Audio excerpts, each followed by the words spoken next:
जय श्री ओम नमः सिद्धेभ्यः। जय श्री ओम नमः सिद्धेभ्यः। सर्वमंगलमांगल्यं सर्वकल्याणकारकं प्रधानं सर्वधर्माणां जैनं जयतु शासनं जैनं जयतु शासनं। पंच परमेष्टि भगवान की आचार्य श्री गुरुवर कुंद कुंद महाराज की आचार्य श्री गुरुवर विद्यासागर महाराज की जय तीर्थ चक्रवर्ती निर्यापक मुनि पुंगव श्री सुधा सागर जी महाराज की, खिलक श्री गंभीर सागर जी महाराज की।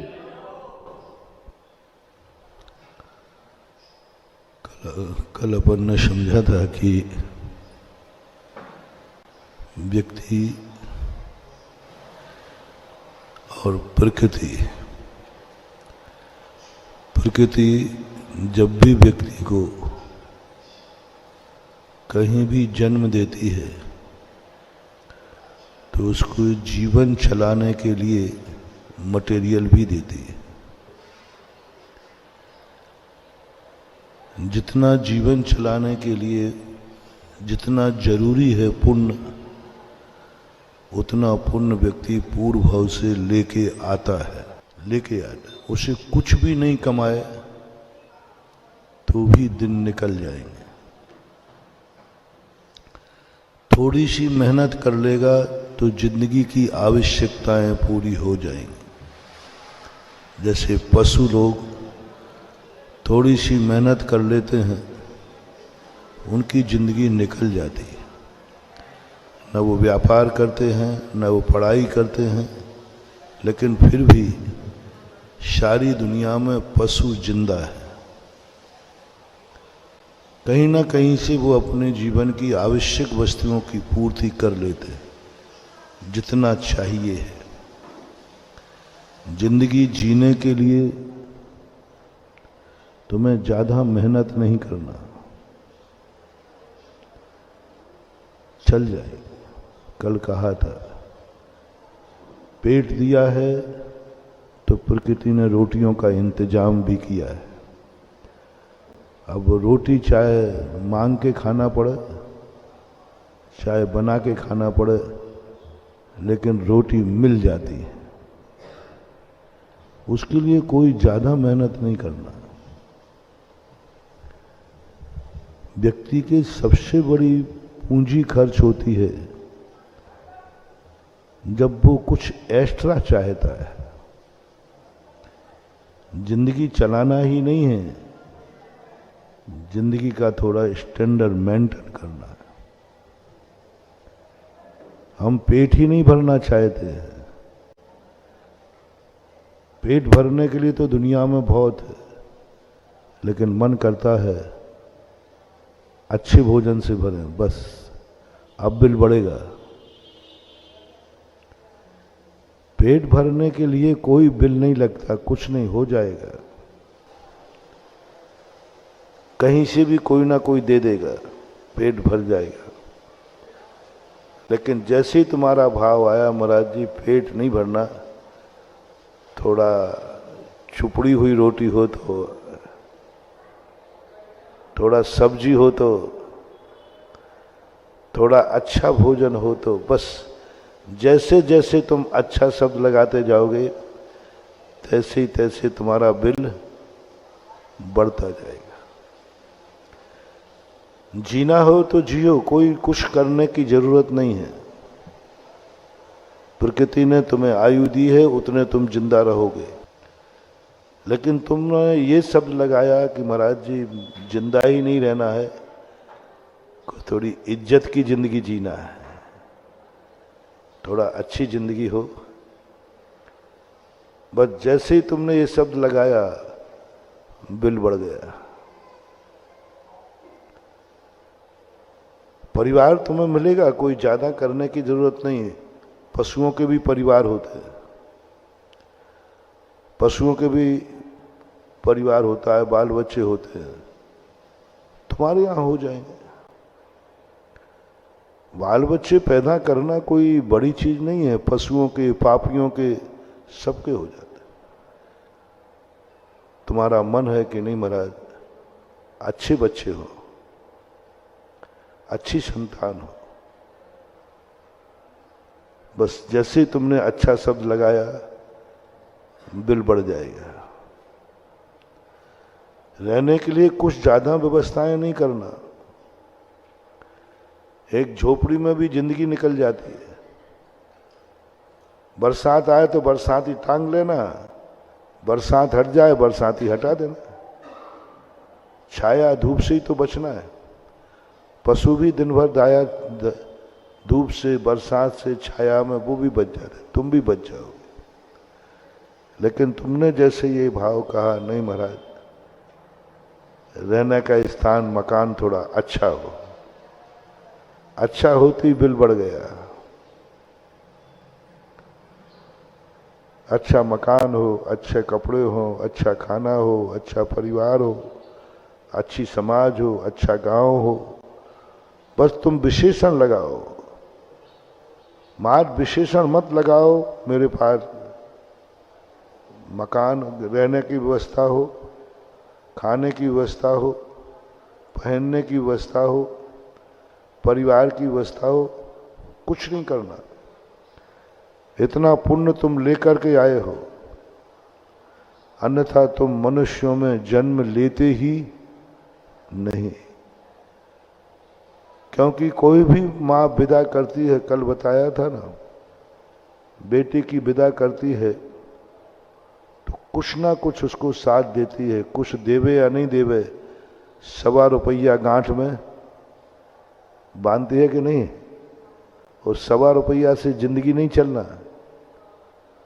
पर खाली हाथ बेटी को विदा नहीं किया जाता। ऐसे ही ये प्रकृति माँ है। जब वो हमें जन्म देती है, इतना तो पुण्य लेके आता है कि उसकी जिंदगी निकल जाएगी। जितना पुण्य है उसका, आपका, हमारा, सबका पुण्य। जिंदगी निकालने के लिए कुछ नहीं करना।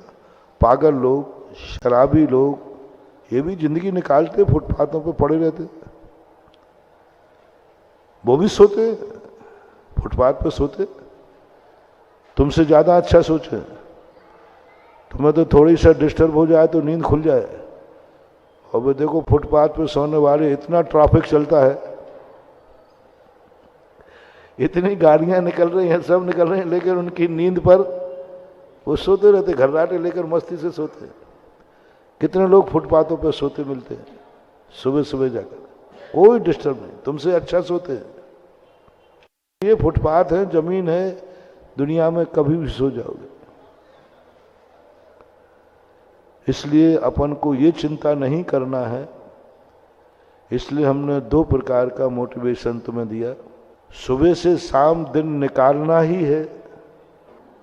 आंख मिली है तो देखना ही है, कान मिले हैं तो सुनना ही है, मुंह मिला है तो बोलना ही है, पैर मिले हैं तो चलना ही है, हाथ मिले तो कुछ करना ही है। तो कुछ ज्यादा टेंशन मत करो, निकल जाएगी, निकल जाएगी जिंदगी। तुम इतना पुण्य लेके आए हो, इतनी पूंजी अपाने सबके पास है। फैसला करो, जिंदगी निकालना है कि कुछ इज्जत के साथ जीना चाहते हो। मात, मकान, सोने के लिए, रहने के लिए व्यवस्था चाहिए कि तुम्हारा मकान अच्छा हो, बंगला हो। जो दिखेगा वो देखना चाहते हो आंखों से कि मन माफिक देखना चाहते हो। 2 निर्णय। एक मैंने कहा आंखें मिली हैं तो कुछ ना कुछ तो दिखेगा,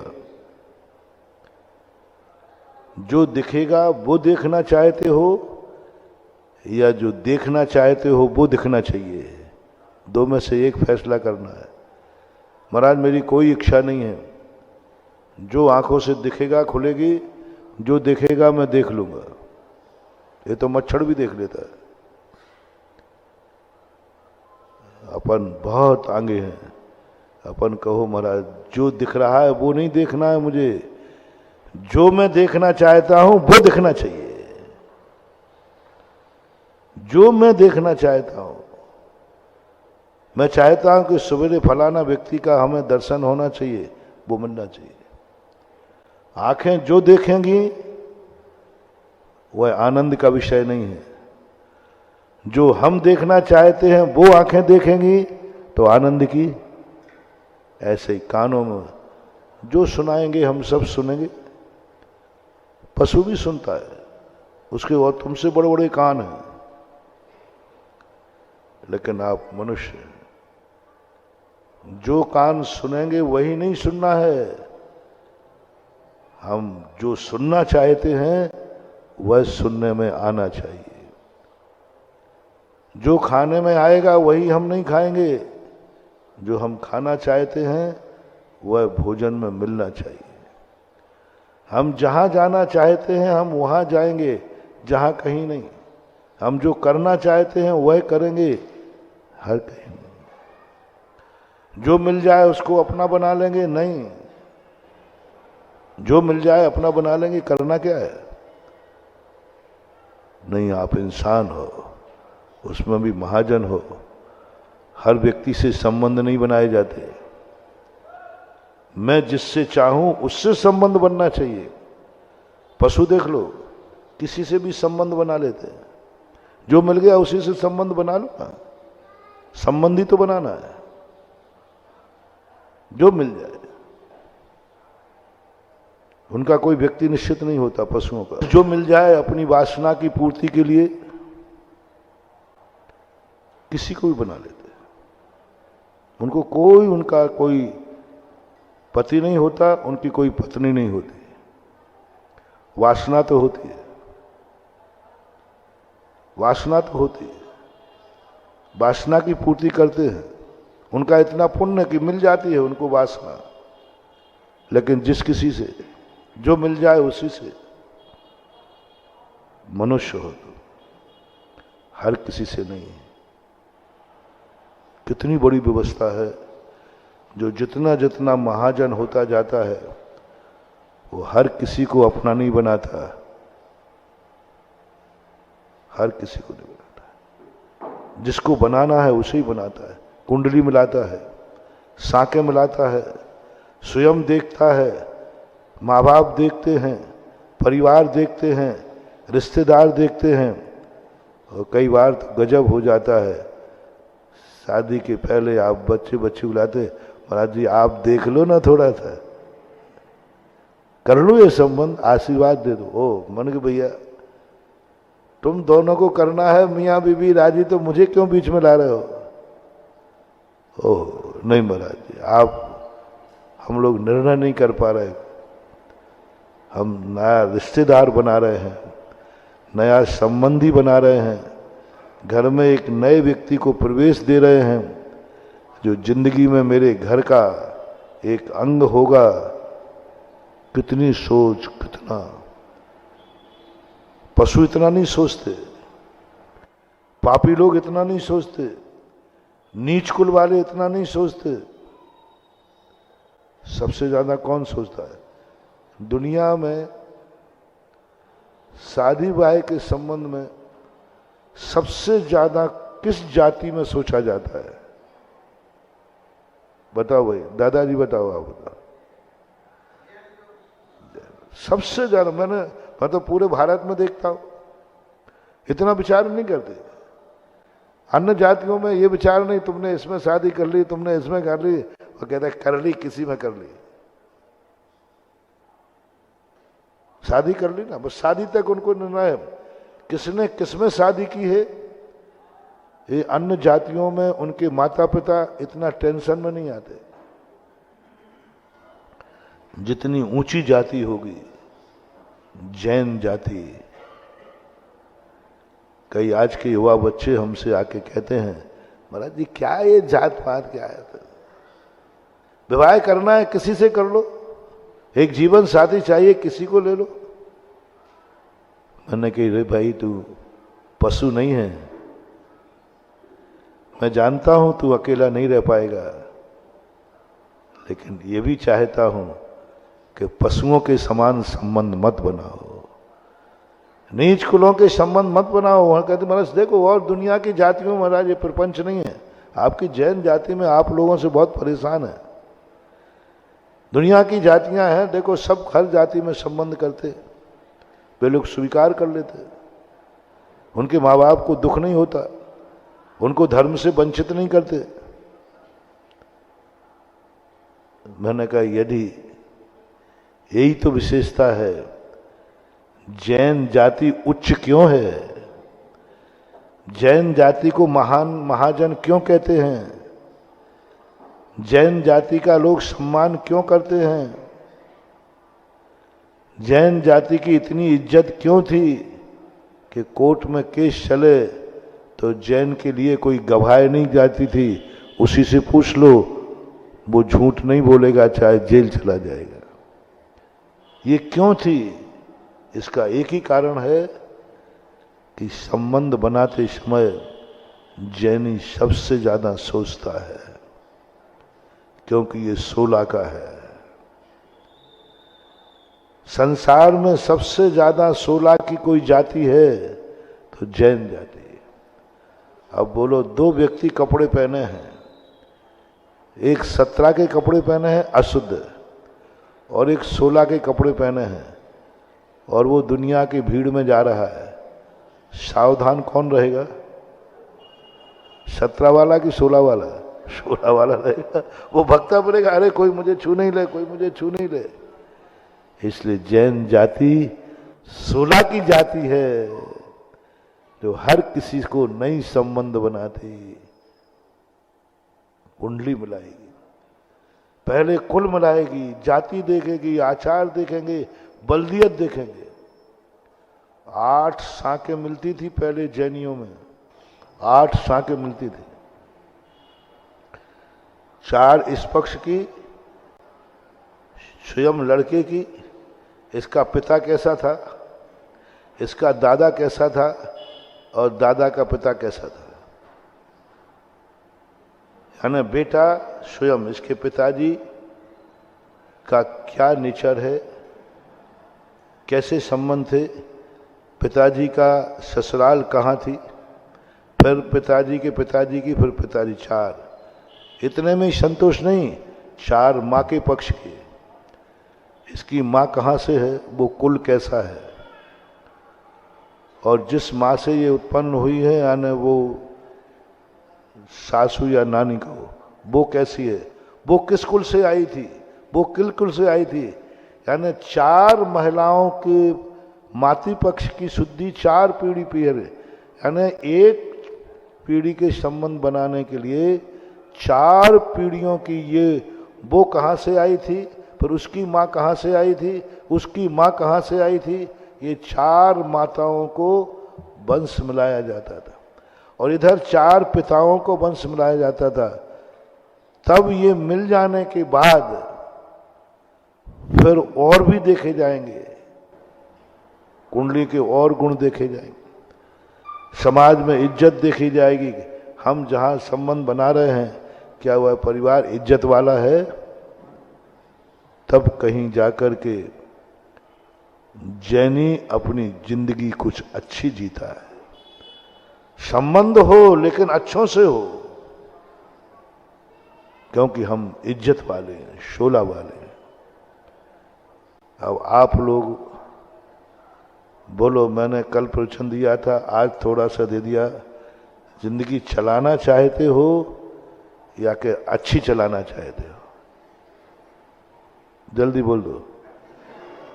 अच्छी चलाना चाहते हो तो कुछ प्रवचन दो, और चलाना ही चाहते हो तो कोई चिंता नहीं, निकल जाएगी। सुबह हुआ है तो शाम हो जाएगी। नहीं, सुबह हुआ है तो शाम नहीं होगी। हम दिन इज्जत के साथ निकालेंगे, शान के साथ निकालेंगे। इसलिए सबसे ज्यादा खर्च यदि किसी का, मैंने आगम देखा, शास्त्र देखा, सबसे ज्यादा खर्च जैनियों का है। वैसे व्यवहार में भी और कर्म सिद्धांत में। जो जितना गरीब होगा उसका खर्च उतना कम होगा। जैनियों का सबसे ज्यादा खर्च होता है। उनके खाने की थाली देख लो, उतने में 4 मजदूर निपट जाते हैं। उनको घी की जरूरत नहीं रहती। तुम्हारे तो बिना घी की रोटी जाए तो गला छिल जाए, गला ही में नहीं जाए। और वो बेचारे जिंदगी भर बिना घी के खाते। तुम्हें जब तक 2-4 सब्जी नहीं हो तो, और 1-2 चटनी नहीं हो तो, और मजदूर क्या करते हैं, सूखा आम, कच्चा आम और सूखी रोटी, आप मजदूरों को देखना हाथ पर रख के खा लेते हैं। और तुम्हें तो पहले थाली बढ़िया चाहिए। कितना खर्चा आपका है? क्यों? आप जैन हैं, आप इज्जत वाले हैं। तो जैन कुल में जन्म लेने के लिए आपको अलग से पुण्य चाहिए। अलग से आपका बजट देखा जाता है। जब आप मरते हो तो ये कर्म सिद्धांत है। इसका बैंक बैलेंस देखो कितना है, कितना है इसके पुण्य में। ये कर्म का सिद्धांत बता रहा हूं। भाषा को मैं तुम्हें समझाने की भाषा बोल रहा हूं। जब व्यक्ति मरता है, विग्रह गतौ कर्म योगा, तो कंप्यूटर से उनका जो कंप्यूटर होगा देखा जाता है इस व्यक्ति का कितना पुण्य है। और बैंक बैलेंस को देख करके कहा जाता है इसके बैंक में तो कुछ नहीं है, इसने कभी कोई दान नहीं दिया, इसने कभी कोई आवास दान नहीं दिया, इसने कभी किसी को आहार दान नहीं दिया, आहार दान नहीं दिया इसने, कभी किसी की औषधि नहीं कराई, कभी किसी की सहायता नहीं की, बस जिंदगी जी है मस्ती के साथ। इसका पुण्य सब कुछ खाली है। लेकिन सज्जन है, पापी नहीं है, दुराचारी नहीं है, व्यसनी नहीं है। सावधान, व्यसनी नहीं है, कोई पापी नहीं है। पाप भी नहीं किया, धर्म भी नहीं किया, कुछ भी नहीं किया इसने। ठीक है, इसे किसी सबसे ज्यादा गरीब जैनी की यहां पैदा कर दो, बैंक में कुछ है ही नहीं। और यदि गड़बड़ भी किए हैं तो ठीक है, इसको किसी भिखारी के यहां पैदा कर दो, नीच कुल में पैदा कर दो, क्योंकि इसके पास पुण्य नाम की चीज है ही नहीं। इतना सा पुण्य है कि इसने कोई ऐसा निकृष्ट कार्य नहीं किया। जितना बैंक बैलेंस होगा, मध्यम होगा, मध्यम परिवार में जन्म हो जाएगा, उत्कृष्ट होगा तो उत्कृष्ट परिवार में। मनुष्य बनोगे लेकिन मलेच्छ खंड के बनोगे, भारत देश के नहीं बनोगे। क्योंकि भारत देश में जन्म लेने के लिए बहुत पैसा चाहिए। जैन कुल में जन्म लेने के लिए बहुत लंबा बजट चाहिए, और तुम्हारे पास बजट है ही नहीं। जैनी कम क्यों हो रहे हैं? जैनियों की संख्या कम क्यों हो रही है? क्योंकि जैनियों के पास, दुनिया के पास उतना बजट नहीं है जितना जैन कुल में जन्म लेने के लिए चाहिए। उतना पुण्य नहीं बचा। तुम लोग भाग्यशाली हैं, अपन सब भाग्यशाली हैं कि पूर्व भाव में अपना इतना बजट था कि अपन जैन कुल में जन्म मिल गया।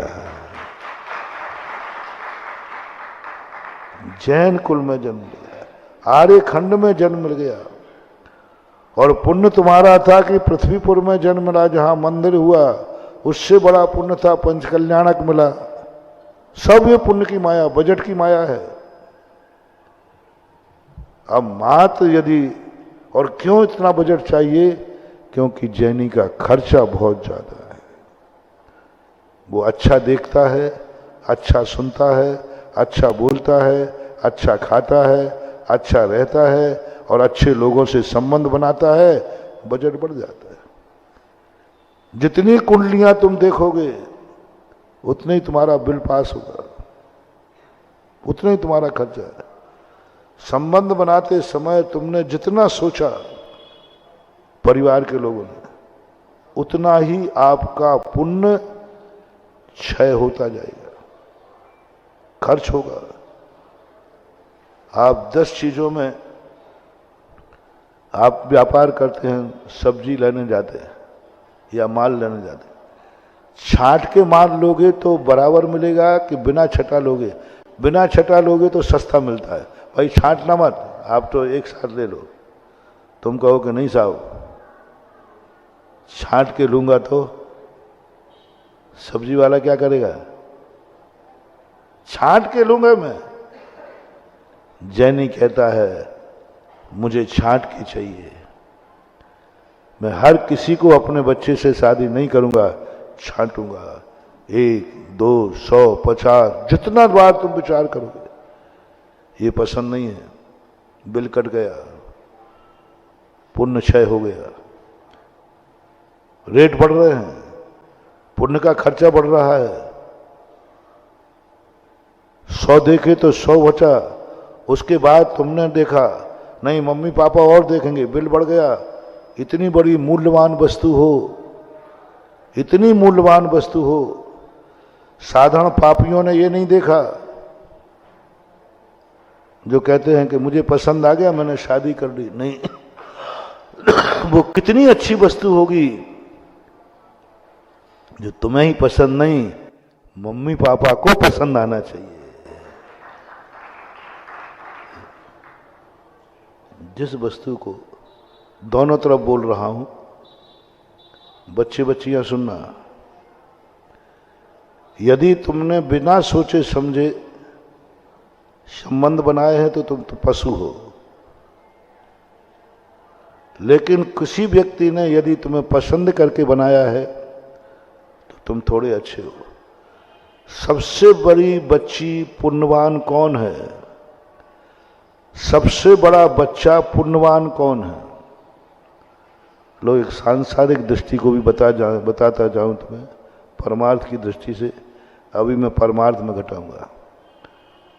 आपको सबसे पुण्यवान बच्ची चाहिए,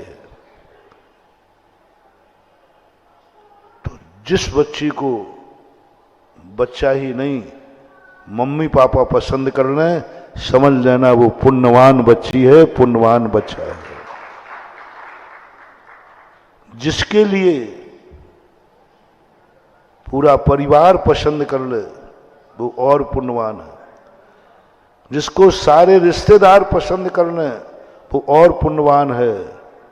और कुचित का जाचत देता नहीं हूं, लेकिन तुमने कहा महाराज जी हमारा इस परिवार से संबंध बनाना चाह रहे हैं, और महाराज भी खुश हो गए। वाह आशीर्वाद, जाओ, उससे अच्छा परिवार दुनिया में हो नहीं सकता।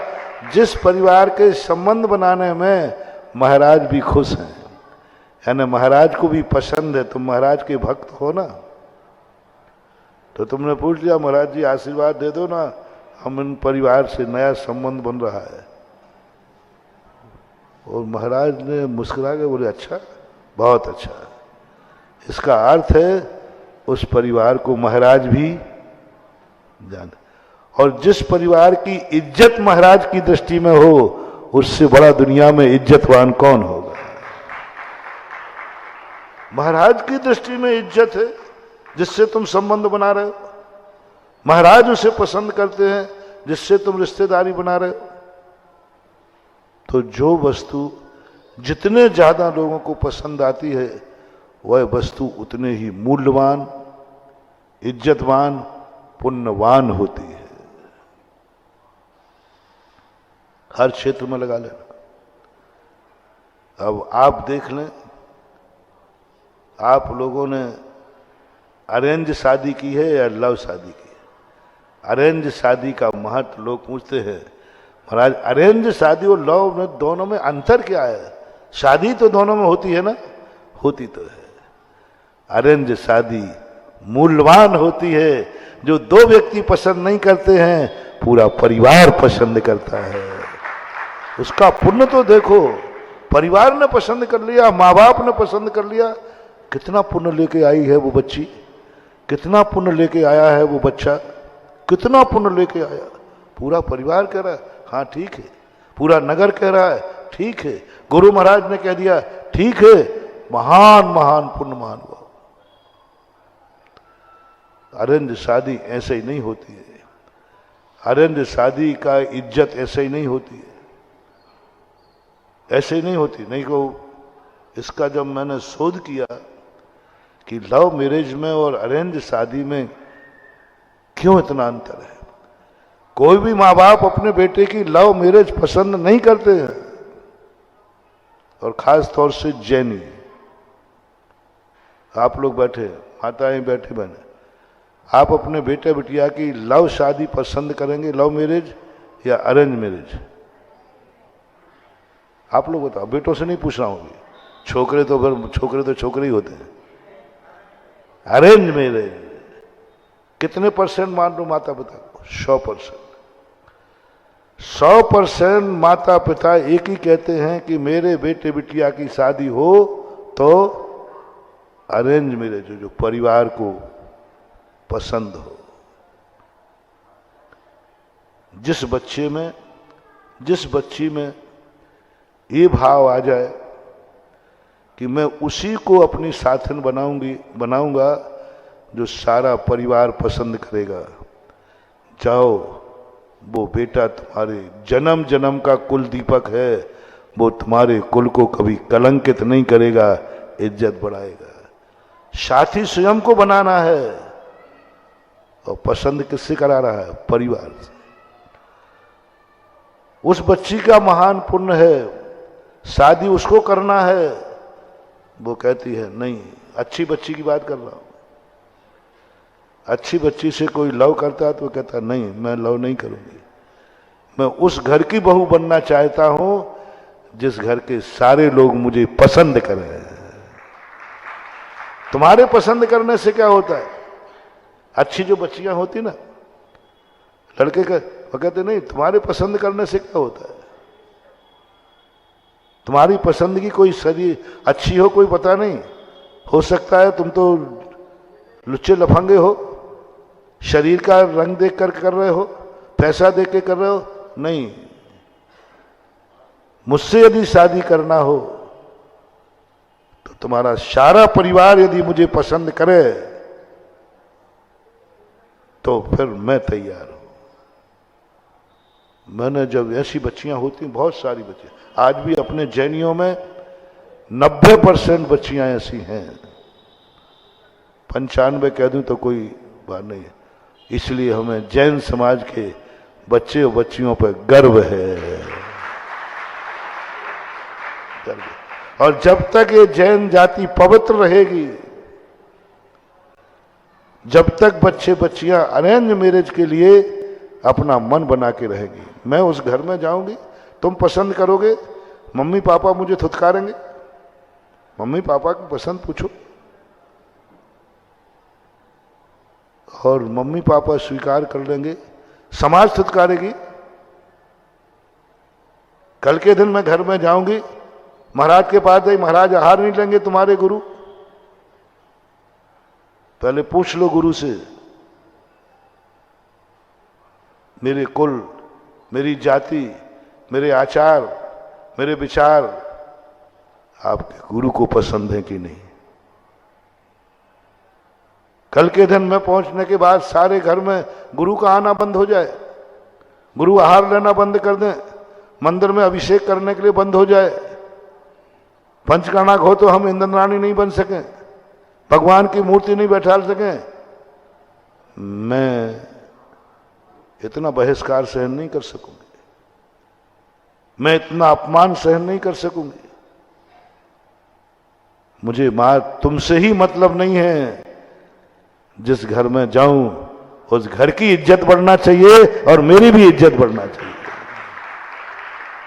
मैं इतने नहीं, ठीक है मैं संयम धारण नहीं कर सकता हूं, नहीं कर सकती, ठीक है, मेरे में इतनी ताकत नहीं है कि मैं आर्यिका बन जाऊं या मुनि बन जाऊं, लेकिन इतनी पापिन भी नहीं हूं, इतनी पापी भी नहीं हूं। जिस ससुराल में जाएं वहां स्वागत होना चाहिए, अपमान नहीं, बहिष्कार नहीं। उस घर का बहिष्कार हो जाएगा मेरे कारण से।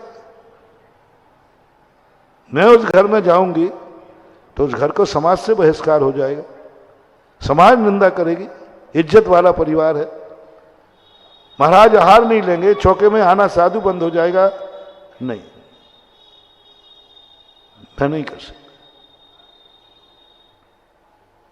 पूछो इसलिए वो कितनी मूल्यवान वस्तु है वो बच्चा और बच्ची दोनों, जो इतनी इज्जत के साथ संबंध बनाते हैं। गुरु महाराज तो छूटना नहीं चाहिए, गुरु महाराज तो नहीं छूटना चाहिए। तुम मेरे पति बनोगे, तुम मुझे पा जाओगे, लेकिन गुरु छूट जाएंगे। मेरे साथ एक केस हुआ ऐसा, एक बच्चे किसी बच्ची से उसको संबंध बनाने का भाव आया, लव किया। बच्ची पर मुझे गर्व है, बच्चे पर नहीं। उस अजैन बच्ची थी, उन्होंने कहा देखो भाई, आप मेरे से संबंध बनाना चाहते हैं, मुझे कोई ऐतराज नहीं। जैन कुल में मुझे जाने में कोई आपत्ति नहीं है, क्योंकि जैन कुल हमारे कुल से अच्छा है। धन में भी आप हमारे परिवार से अच्छे हैं, इज्जत में भी हमारा परिवार से आपके परिवार की इज्जत है, सब तरफ से आप प्लस हैं। मुझे आपके परिवार में जाने में कोई आपत्ति नहीं।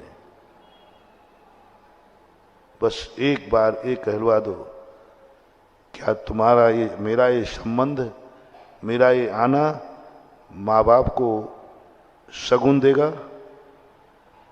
क्या तुम्हारे माँ बाप खुश होंगे? उसने कहा माँ बाप को मैं मना लूंगा, माँ बाप को मैं मना लूंगा।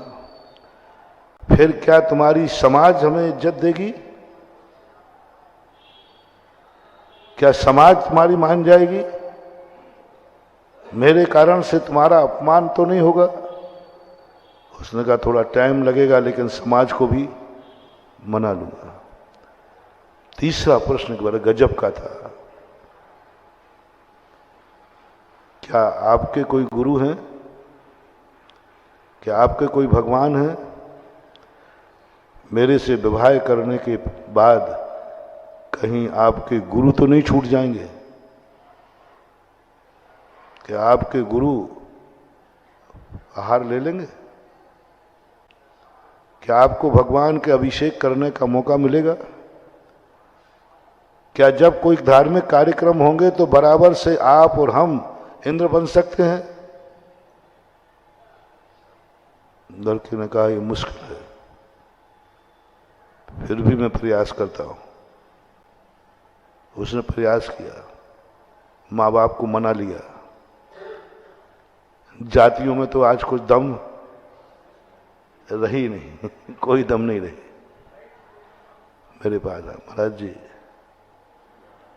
हम इससे विवाह कर लेंगे तो क्या आप आहार ले लोगे? मैंने कहा नहीं। क्या हम भगवान की मूर्ति को छूने लायक रहेंगे? नहीं। वो जाति ऐसी थी थोड़ी। मैंने कहा मैं पंचकल्याणक में इंद्राणी बन सकती? मैंने नहीं। गजब महानुभाव। वो कन्या क्या कहती है, देखो तुम मुझे चाहते हो, मेरे से प्यार किया है, इसका अर्थ है कि मैं भी तुम्हें चाहती हूं, और हम एक दूसरे को चाह रहे हैं, तो हम जन्म जन्म के कहीं ना कहीं एक दूसरे के हितैषी है। तभी मेरा तुम्हारा मिलना हुआ, तभी तुम्हारा मन मेरे पे गया और मैं भी तुम्हें पसंद करती हूं। तो जो जिसको चाहता है वो उसकी बेइज्जती कराएगा कि इज्जत दिलाएगा? बोलो, आप लोग जिसको चाहते हैं उसकी बेइज्जती देखना पसंद करेंगे कि इज्जत? इज्जत। मेरे जाने से तुम्हारी इज्जत खत्म हो जाएगी, तुम्हारा कुल खत्म हो जाएगा, गुरु छूट जाएंगे, भगवान छूट जाएंगे। यदि मैंने तुमसे सच्चा प्रेम किया है तो तुम्हारी इज्जत के खातिर, तुम्हारे परिवार के खातिर मैं तुम्हारा त्याग करती हूं, ये शादी नहीं करूंगी। मेरे सामने क्या उस बच्ची ने कहा उनको, यदि मैंने तुम्हारे से सच्चा प्यार किया है और जन्म जन्म का मेरा कोई संबंध है, तो जो अपना होता है वो अपने व्यक्ति की इज्जत के खातिर मर जाता है, मिट जाता है। मेरे कारण तुम्हारी इज्जत खत्म हो जाएगी, गुरुओं का आना बंद हो जाएगा। मैं इतनी बड़ी पापिन नहीं हूं। मैं पापिन हूं कि मैं ऐसे कुल में जन्म लिया है।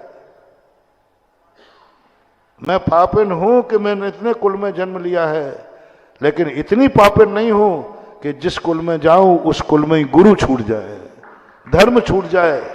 नहीं, क्या समझाया उसको, क्या समझाया उसने अपने और बच्चे को? ये संबंध, इसके बावजूद ही तुम मेरे से संबंध करते हो, तो इस भाव के बाद मैं तुम्हें अपना दुश्मन मानूंगी। यानी तुम्हें गुरु से बड़ी मैं हूं, गुरु से बड़ी मैं हूं। आप गुरु को छोड़ सकते हो, मुझे नहीं। आप भगवान को छोड़ सकते हो, मुझे नहीं। आप माँ बाप को छोड़ सकते हो, मुझे नहीं। आप जैन कुल जाति छोड़ सकते हो, मुझे नहीं। तो लो, मैं इस भाव में संकल्प करती हूं, ऐसे व्यक्ति से मुझे कभी संबंध ना हो, जो एक वासना के लिए, एक लड़की के लिए सब कुछ छोड़ने को तैयार है। और यदि आज तुम मुझे छोड़ दोगे तो मुझे गर्व है। आज यदि तुम मुझे छोड़ दोगे तो मुझे गर्व है कि मैंने उससे प्यार किया था जो लड़की को छोड़ सकता है लेकिन गुरु को नहीं छोड़ सकता है। जो लड़की को छोड़ सकता है लेकिन जैन जाति को नहीं छोड़ सकता। जो लड़की को छोड़ सकता है लेकिन माँ बाप को नहीं छोड़ सकता। तो लो, इस भाव तो जैसा हुआ तो हुआ, अगले भाव में मैं जैन पर बन करके तुम्हें पाऊंगी, जैन बन के पाऊंगी मैं तुम्हें। अजैन बन के क्यों पाऊं, जैन बन के पाऊंगी। बोलो, इस बच्ची का चिंतन कैसा रहा? आप लोग बताओ ना, है? और ऐसे ही यदि बच्चे बच्चियां सोचने लग जाएं, क्या है, वे दुश्मन हैं। सुनो रे, लव मैरिज करने वाले वे दुश्मन हैं।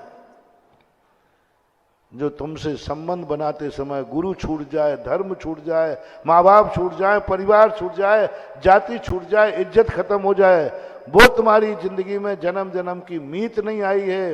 वो पूर्व जन्म की कोई दुश्मन है जो तुम्हारी इज्जत धूल में मिलाने आई है। तुम क्या समझ रहे हो इसे लव? क्या समझ रहे हो इसे प्यार? वो प्यार नहीं बंधु।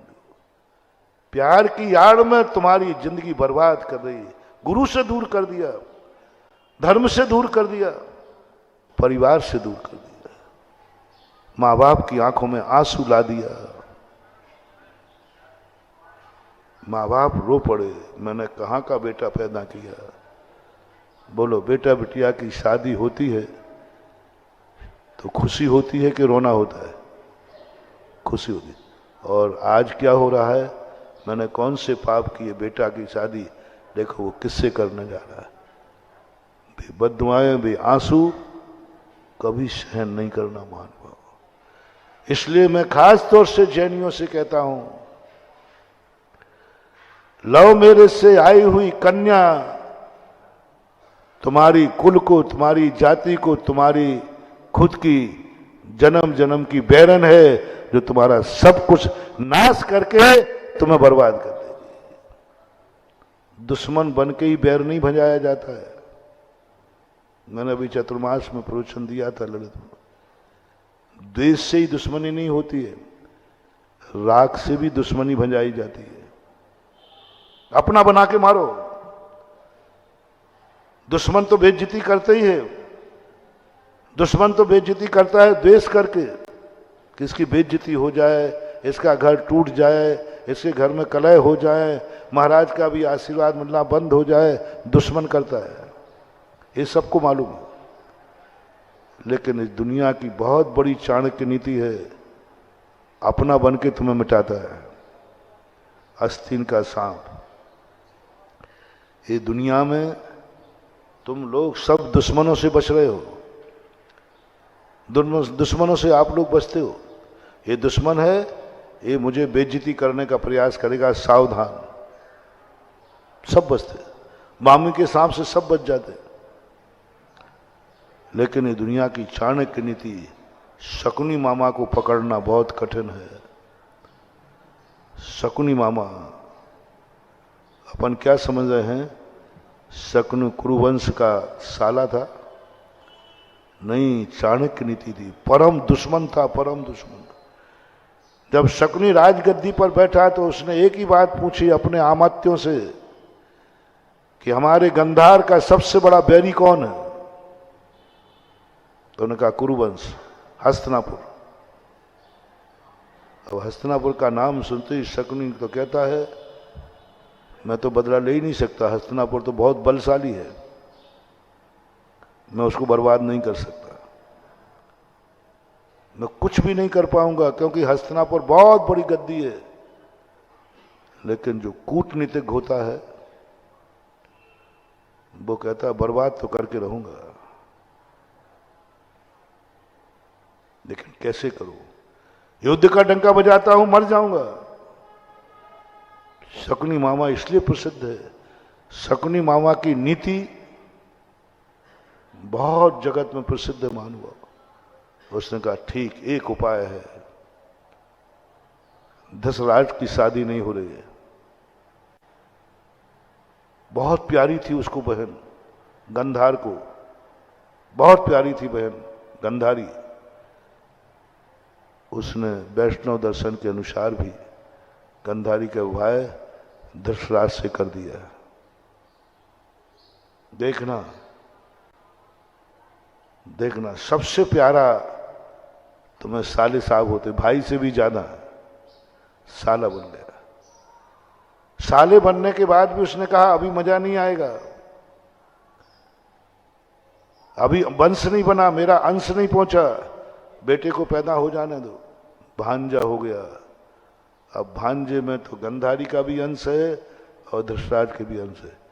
भांजे को अपने पक्ष में करके बोलो, धसराज और कौरव दुर्योधन आदि सबसे ज्यादा विश्वास किस पे करते थे?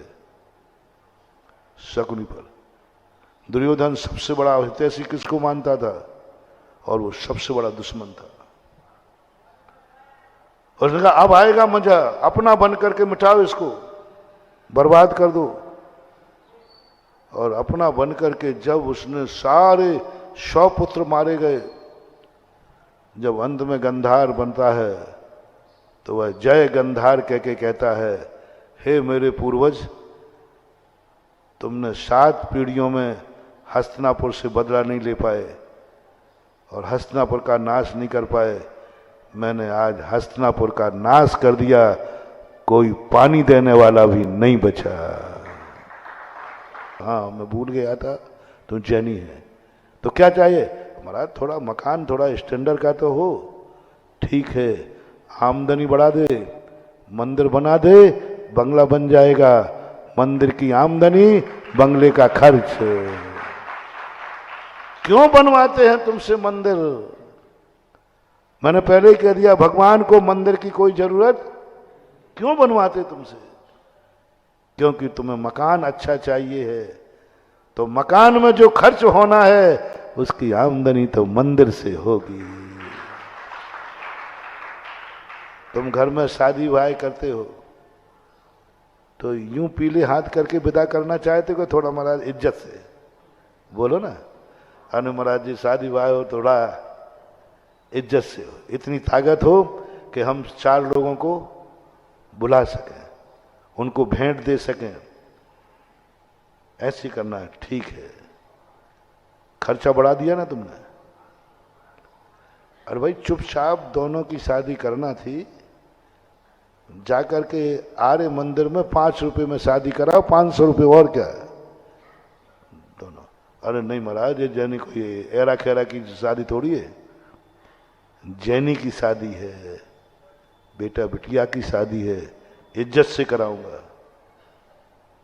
महाराज इतना आशीर्वाद दे दो कि थोड़ा इज्जत से जी सकूं, बारात बुलाऊं, 10 लोगों को बुलाऊं, इज्जत के साथ जिमाऊं, इज्जत के साथ भेंट दूं, है कि नहीं? ये भाव बोलो ना जल्दी। हाँ, अब लंबा खर्चा बता दिया तुमने, शादी नहीं बताई, अच्छी शादी। कल कह रहे थे ना ललितपुर का शाही पंचकड़ा, महाराज यहां दे दो। हाँ, खर्चा बढ़ाओगे तो इनकम तो बताओ पहले। अब इनकम बढ़ाने के लिए लो, मैं आशीर्वाद दे रहा हूं, अच्छी शादी होगी, तुम्हारे पास 4 लोग आएंगे, रिश्तेदार आएंगे, बढ़िया भेंट देना, बहुत कितनी अच्छी करना चाहते हो तुम कल्पना कर लो। तुम अपने बेटा बिटिया की और स्वयं की शादी कितनी अच्छी करना चाहते हो, जैसी तुम्हें कल्पना करना है करो। आज मैं किमिक्षिक दान दे रहा हूं पृथ्वीपुर वालों, करो। कैसी शादी चाहते हो अपने बेटा बिटिया की, प्लान से, जो तुम्हें कल्पना करने में क्या बिगड़ रहा है, कल्पना कर लो। ऐसी इज्जत के साथ होना चाहिए, लोग देख के रह जाएं कि पृथ्वीपुर में किसी ने शाही शादी की है। बिल बढ़ जाएगा, आमदनी बढ़ाओ, आमदनी बढ़ाओ, बस एक शाही विधान कर दो, इनकम हो जाएगी, शाही शादी कर लेना, खर्च हो जाएगा। खर्च करोगे और आय नहीं बढ़ाओगे बेटा तो ध्यान रखना, आमद कम खर्चा भारी, लक्षण है मिट जाने का। कुवद कम गुस्सा भारी, लक्षण है पिट जाने का। यही तो तुम लोग समझते हो। महाराज लोग क्यों पीछे पड़ते हैं, क्यों ये मंदिर बनवाते, क्यों पंचकड़ा कराते, क्यों हमारे त्याग के पीछे पड़ते हैं। अभिषेक को आओ, ये छोड़ो, बंधुओं मैं बिल्कुल पीछे नहीं पड़ रहा हूं। तुम्हारा कोई हूं के नहीं, बोलो ना। तो बस एक ही है, तुम्हारे खर्चे भी तो ऊटपटांग हैं, तुम्हारे खर्चे भी तो स्टैंडर्ड के हैं। तो इनकम कमाने के लिए हमें सोच बताना पड़ता है कि भाई जिंदगी में मरने के पहले नित्य नियम पूजन के अलावा एक विधान करके जरूर मरना, जिससे खर्च निकल आएगा। पंच कल्याणक क्यों, इसलिए जरूरी नहीं 500 रुपये में पंच कल्याणक हो जाता है, हो जाएगा। महाराज जी पहले नहीं बताया आपने, हो जाएगा। बहुत बढ़िया पंचकल्याणक करूंगा, निर्दोष, कोई कमी नहीं आएगी। लेकिन फर्क इतना है, इनकम कुछ भी नहीं होगी तुम्हें। मैं 500 रुपये में पंचकल्याणक कर दूंगा पक्का, निर्दोष। तुम एक नियम ले लो, 500 रुपये में शादी होगी आज के बाद पृथ्वीपुर में, पक्का निर्दोष शादी। 500 रुपये में शादी बिल्कुल अच्छी तरह हो जाए, कोई दोष नहीं आएगा, गारंटी मैं लेता हूं। चलो मैं करा दूंगा, पंडित में बन जाऊंगा तुम्हारी 500 रुपये में, कहीं गड़बड़ नहीं कराऊंगा। 500 रुपये में आज के बाद बेटा बिटिया की शादी पृथ्वीपुर में होगी। और सब लोग ये भावना करें महाराज हमारे यहाँ सदा ऐसे ही हो गए, है कुवत नियम लेने की।